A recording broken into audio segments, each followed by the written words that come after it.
Hello again, everyone. Welcome back to Finnish Firearms and History. I'm your host, Matt DeRizio, and today we're once again talking about something that's not a Finnish rifle or a Mosin-Nagant, although it's tangentially related. So in the early 20th century, Japan was trying to export the Arisaka rifle, and not a whole lot of people wanted to buy it. However, they did land a contract with the Mexican government to build Arisaka rifles, referred to as the Model 1913, for the Mexicans in 7mm Mauser, 7x57. However, due to the Mexican Revolution, these never made their way to Mexico. Now, they did receive the Mexican crest, as you can see there on the receiver.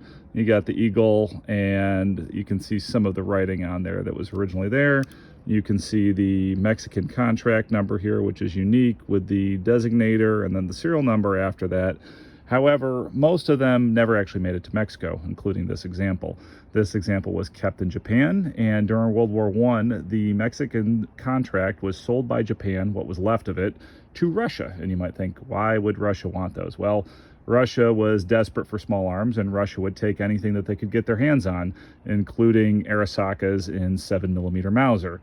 Granted, you might think, oh, didn't the Russians and the Japanese fight a war where Russia got its butt kicked in 1905? And the answer would be yes.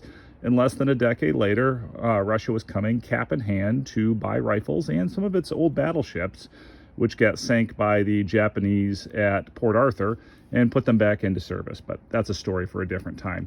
Anyways, these rifles were then duly sent to Russia, used in World War I by Russia. And here's my Finnish connection. During World War I, Finland was technically part of Russia up until the Finnish Revolution, the War of Independence in 1918. And you do occasionally see Mexican Arisakas that wound up in Finland. There's a few of them that have come out of there. However, this example was in turn sent to China at some point, likely during the 20s, maybe the 30s.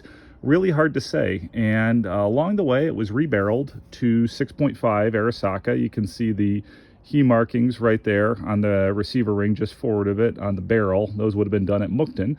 And then it was probably used by the nationalist Chinese and then captured by the communist Chinese.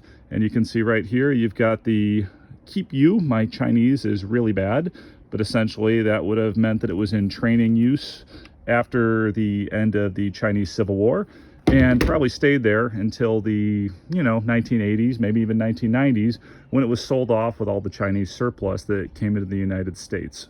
So look, we can see the one-piece stock that was unique to the Mexican contract. Additionally, we can see the evidence of its Chinese history with the keep you right here, and then Republica Mexicana right there. Coming up to the barrel, we see Merrick's, Alexandria, Virginia, for Mertens Export, Alexandria, Virginia. Brought these in between 84 and 94. Thank you, everybody. I'll see all of you in another video.